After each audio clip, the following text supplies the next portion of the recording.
다윗이 도망치고 있네요. 반역을 받아가지고, 그것도 자기 아들 압살롬이 반역을 받아가지고 신하들과 함께, 그를 따르는 백성들과 함께 도망치다가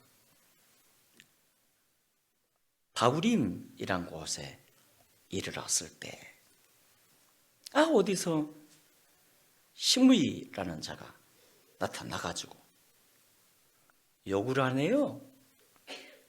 저주를 퍼붓네요. 가거라, 이 피 흘린 자야. 꺼져라, 이 사악한 자야. 네가 사울가에 피를 흘리더니 하나님께 저주를 받았구나. 와, 그의 저주 소리를 들으며 다윗이 얼마나 마음이 아팠을까요? 가거라, 피 흘린 자요. 이 피 흘렸다는 건 살인자라는 뜻 아닙니까? 살인자. 사악한 자란 부정한 방법으로 정권을 빼앗았다는 뜻 아닙니까? 살인자야, 이 사악한 자야. 그 저주 소리에 그가 얼마나 억울했을까. 그렇잖아도 아들의 반역으로 생각이 많았을 건데, 그 성군 다윗이란 소리를 들었던 사람이 무슨 생각이 들었을까요? 그런 상황에서. 이때 그가 좀 상처가 있었거나 생각이 깊지 않았다면 못 견뎠을 겁니다. 그를 죽이든지 자기가 죽든지. 그런데 이 시므이라는 자가 한두 번 저주하고 마는 게 아니라 계속 다윗 일행들을 쫓아오면서 돌까지 던지면서 돌까지 막 저주를 퍼붓네요. 이 살인자야, 이 사악한 자야 하면서. 그때 다윗 옆에 있던 아비새 장군이 다윗에게 이렇게 말하지 않았습니까? 왕이여, 어찌 저 죽은 개 같은 자가 내 주군을 저주할 수 있단 말입니까? 내가 가서 저놈의 목을 가져오겠습니다. 허락하소서. 목을 가져오겠습니다. 그래서 다윗이 이렇게 대답하지 않았습니까? 아니다,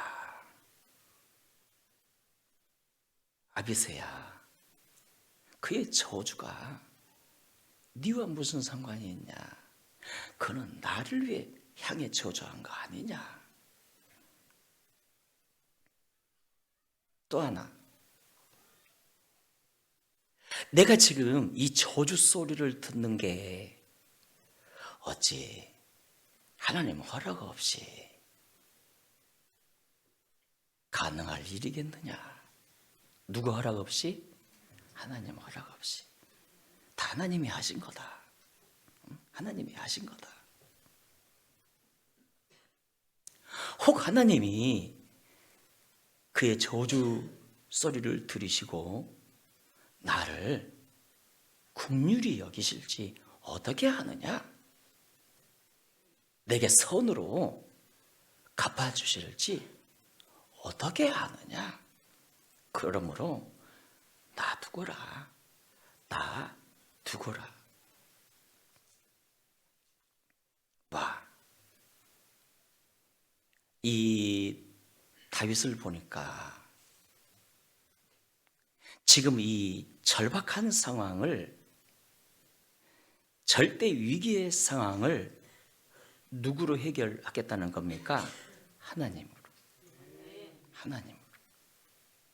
하나님으로 이 상황을 돌파하겠다는 거 아닙니까? 하나님으로. 와, 그는 절망의 상황에 이르렀을 때 하나님을 바라봤고 하나님만을 붙잡았네요. 그래서 본문 이 전장 사무엘하 15장에서 봐보면 그가 막 압살롬의 반역 소식을 듣고 도망가잖아요. 도망갈 때 어떤 자세를 취한지 아세요? 마치 죄수처럼 머리를 부러제끼고, 옛날 우리 조선시대 때도 죄인이 끌려갈 땐 머리를 풀어제꼈잖아요. 머리를 풀어제끼고 얼마나 백성들이 조롱하며 손가락질했습니까? 머리를 풀어제끼고 맨발로, 신발도 신지 않고, 신이 없어서 신은 거 아니에요.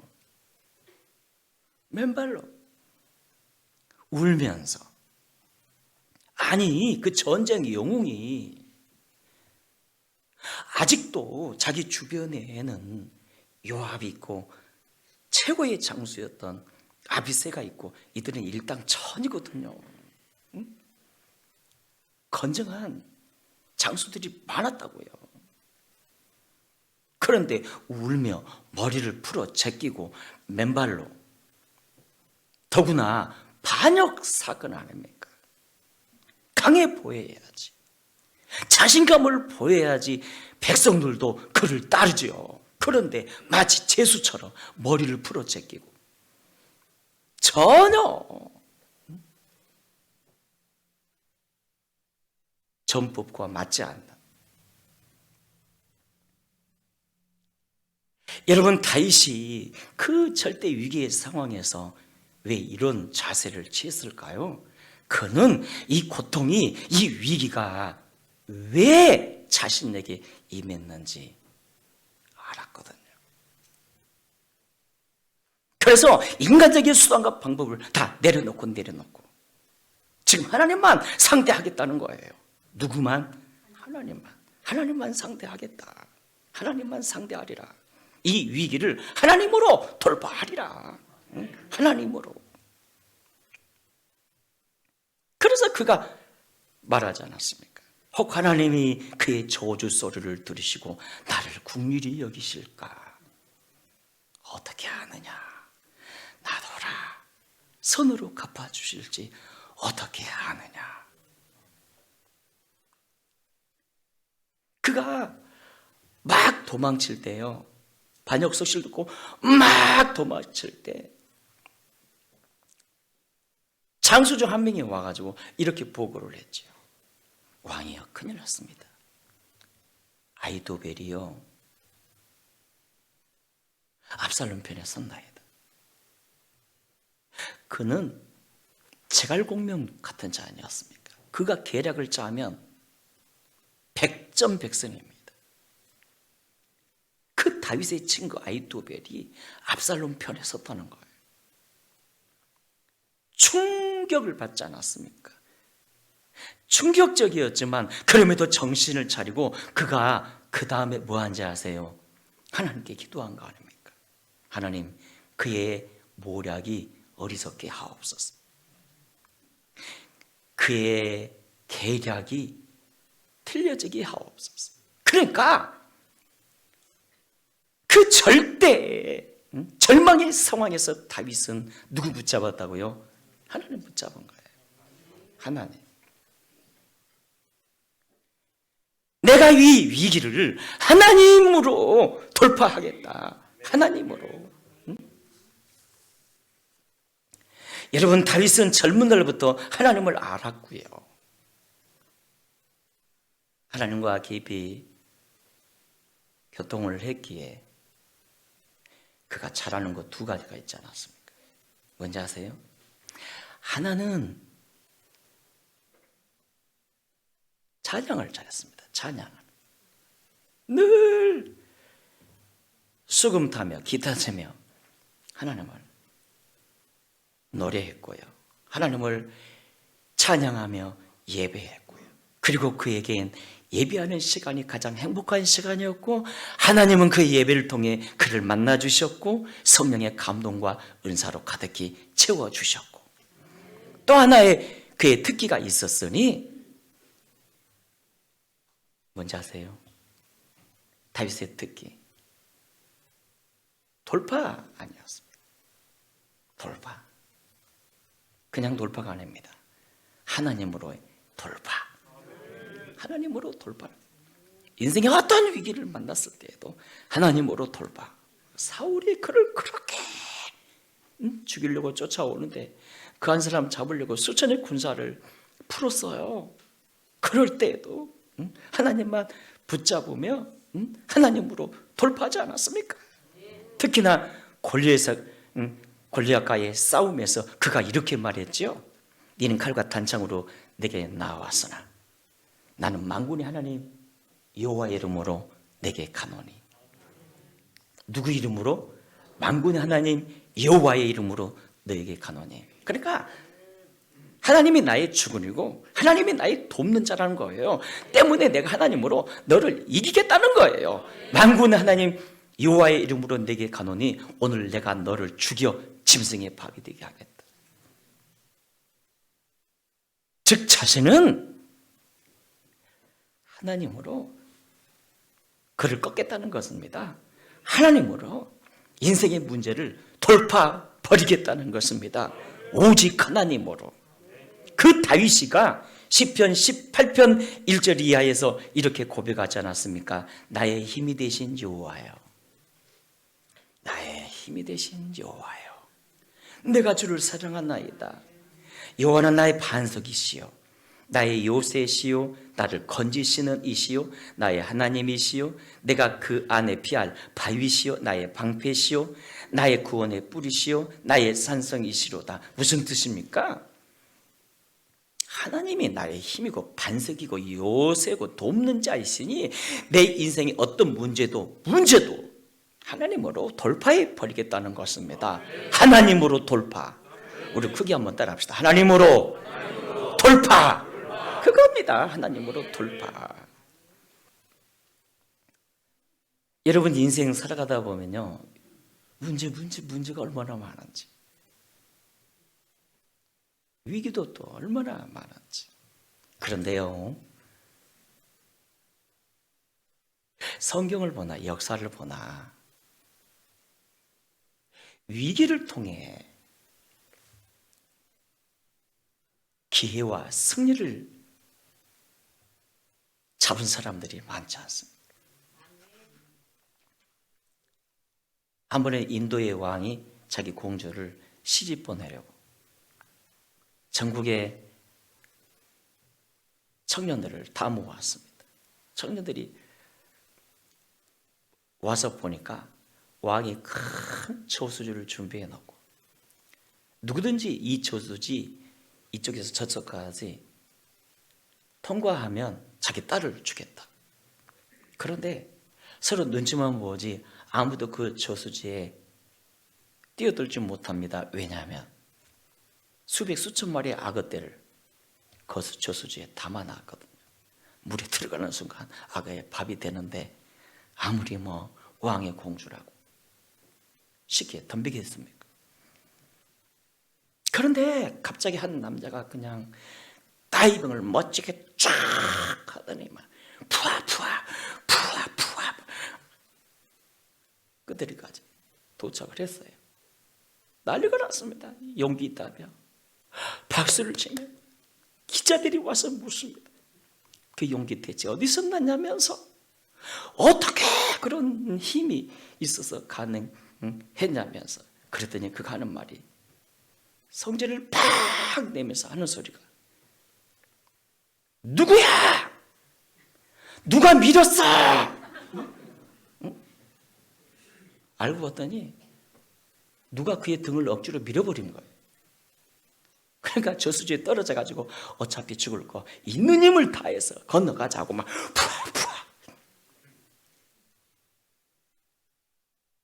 누구야 등 민놈이 했지만, 그러나 그 위기가 그에게 기회가 되지 않았습니까? 약속대로 공주에 따라가 결혼했다는 이 얘기입니다. 여러분요, 성경에 보니까 많아요, 이런 예가. 절대 위기의 순간에 하나님을 붙잡음으로 그 위기를 축복으로 돌파했던 사람이 있죠. 바로 야곱 아닙니까? 그가 야보나루에서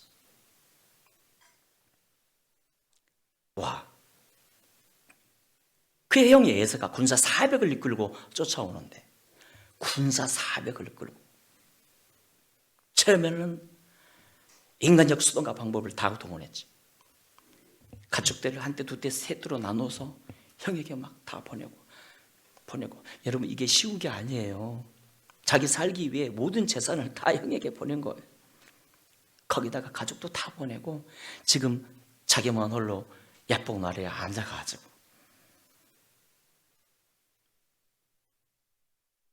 무슨 생각이 들었겠습니까?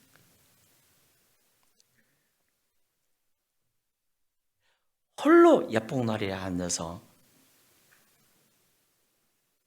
하나님을 찾게 됐죠. 살려달라고. 자, 기도하는 그에게 천사가 찾아왔지요. 그가 천사의 바지가랑이를 막 붙잡고 자신을 도와달라고 애원하지 않았습니까? 밤새도록 애원하고. 놔라. 못 놓습니다. 놔라고 하는데도 안 놓으니까 천사가 그의 환도뼈를 부러뜨렸어요. 쳐서. 얼마나 아팠을까요?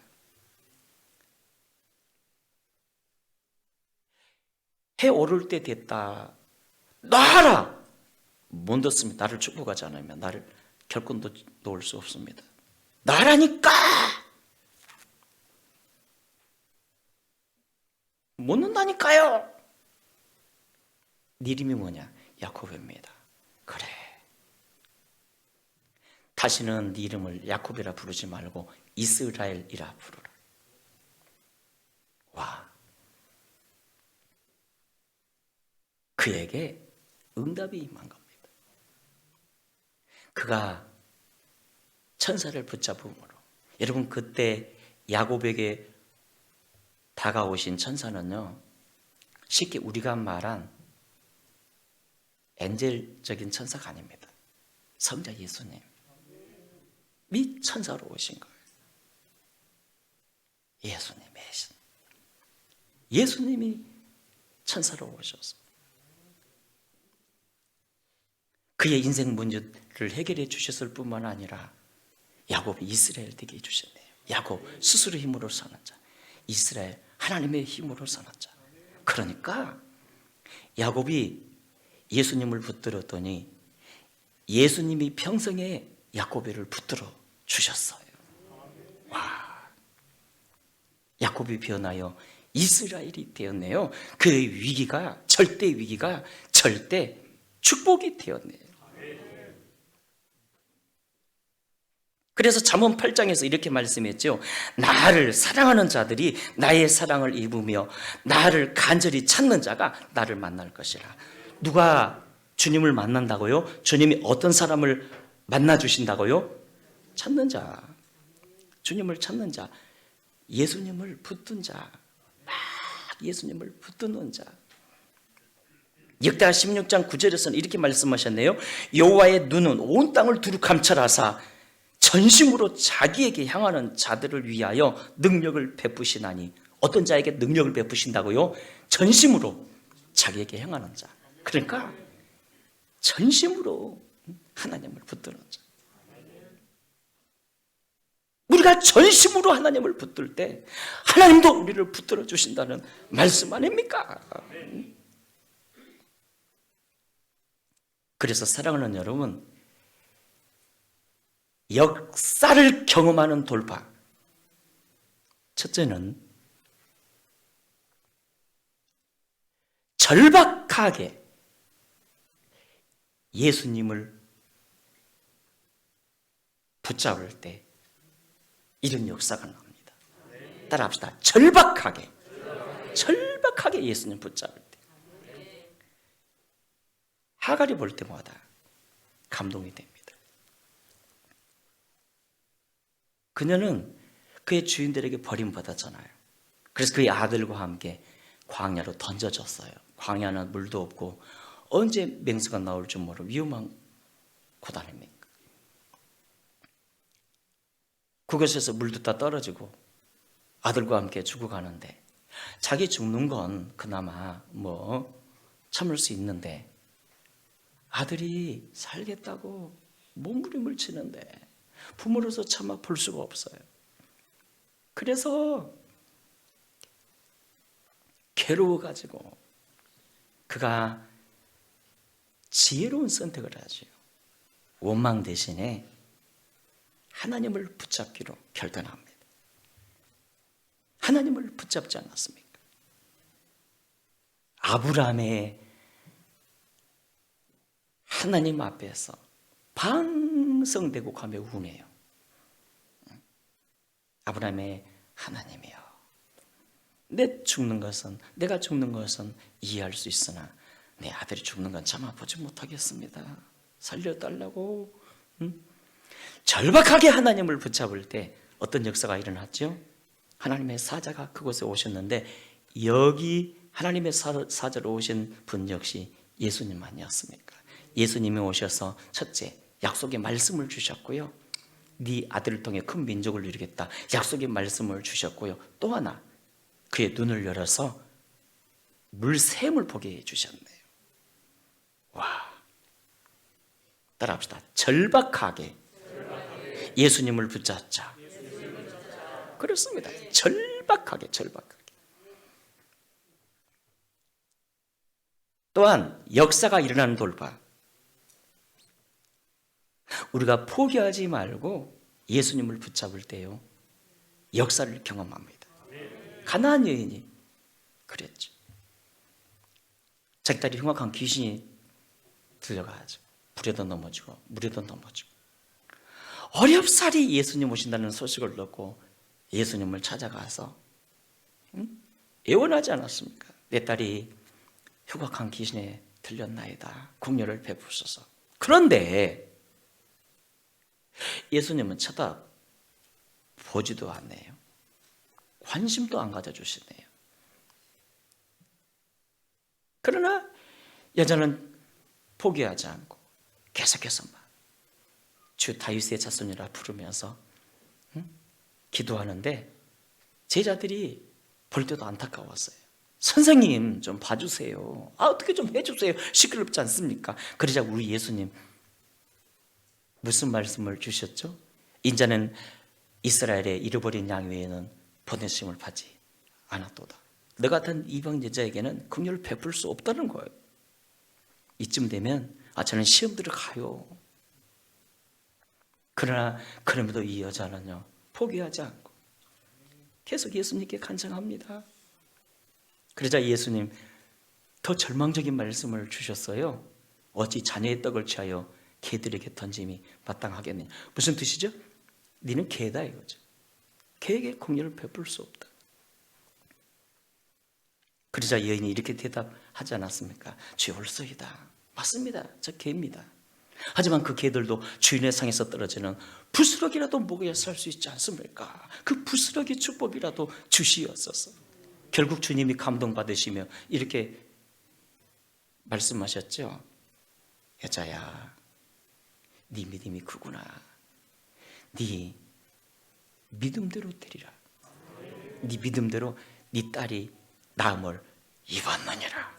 와, 포기하지 말고 더 낮은 자세로, 더 겸손한 자세로 예수님을 붙들 때 결국 예수님이 일해 주시지 않았습니까? 여러분, 이 시간 위기를 승리로 돌파했던 한 여인을 소개하고자 합니다. 1955년 겨울 충남 부연 농촌 마을에 한 여자아이가 태어났습니다. 둘째 딸로 태어났는데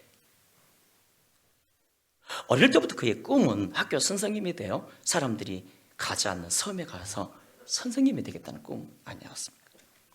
그러나 워낙 가난해가지고 농촌 일을 해야 하는 바람에 공부를 할 수가 없었어요.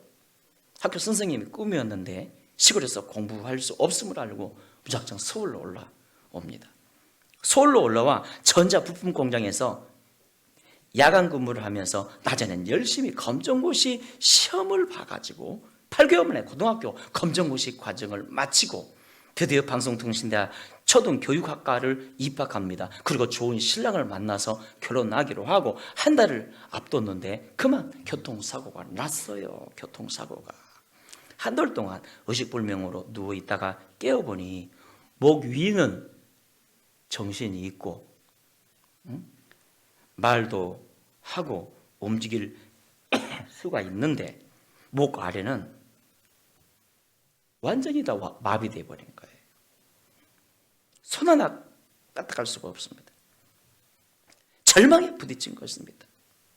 그런데 절망에 부딪힌 이분이 절대 희망 되시는 주님을 붙잡은 거 아닙니까? 예수님을 붙잡았어요. 처음에는 막 한탄하다가 죽을까 뭐 하다가 나중에 아니지, 그래도 주님은 살아계신다. 예수님을 붙잡은 거예요. 그래서 그 절망의 자리에서 다시 새로운 꿈, 구족화가 입으로 그림 그린 사람들 여러분 보셨죠? 구족화가의 꿈을 가지고 그림을 그리기 시작했으니 그가 바로 한미순 성도 이야기 아닙니까? 자, 사진을 보여주세요. 예, 저분입니다. 이분이 그린 그림이 많아요. 그 그림도 올리자고 하준사한테 얘기했더니 인상을 팍 쓰길래 그럼 내비둬 그랬어. 저 그림이네. 아, 이거 예배에 나왔네. 하나님 보고 지나가지고 저렇게 많아요. 작품성이 있어요. 그분 프레프를 한번 소개해 드릴게요. 그는 1984년 30세 때 교통사고로 전신이 마비되었고요. 1989년 세계 구족화가협회 회원으로 가입했고요. 1995년 관운동 동주갤러리를 시작으로 현재까지 4회 이상의 개인전을 개최했고요. 또한 국내외의 구족화가협회 회원전, 초대전을 비롯하여 광주 비엔날레에서 여백의 한 자리, 제가 본 것도 같아요.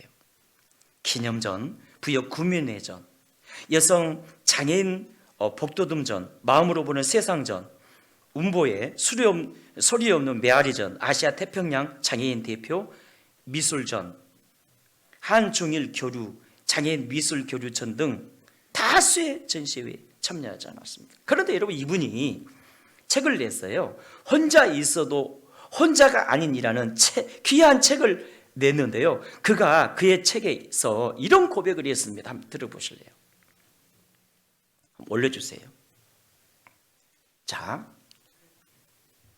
입에 붓을 물고 화선지에 선을 긋는 순간 비로소 살아있음을 느꼈습니다. 치아가 뻐근하고 입에선 침이 흘러나와 여간 고된 일이 아니었습니다.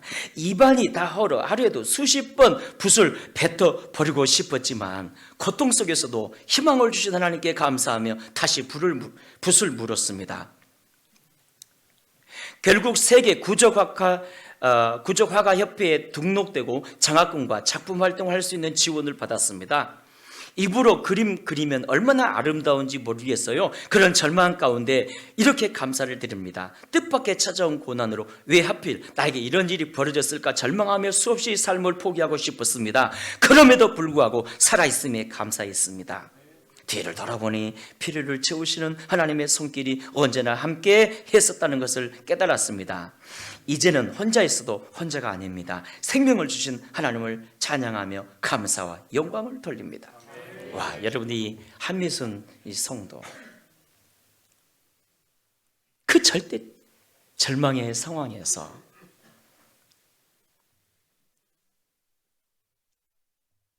승리로 돌파할 수 있어. 비결이 뭐죠? 예수님을 붙들었기 때문입니다. 누구를 붙들었다고요? 예수님을 붙들었기 때문입니다. 이제 말씀을 맺습니다. 사랑하는 여러분, 인생은 광야 아닙니까? 광야.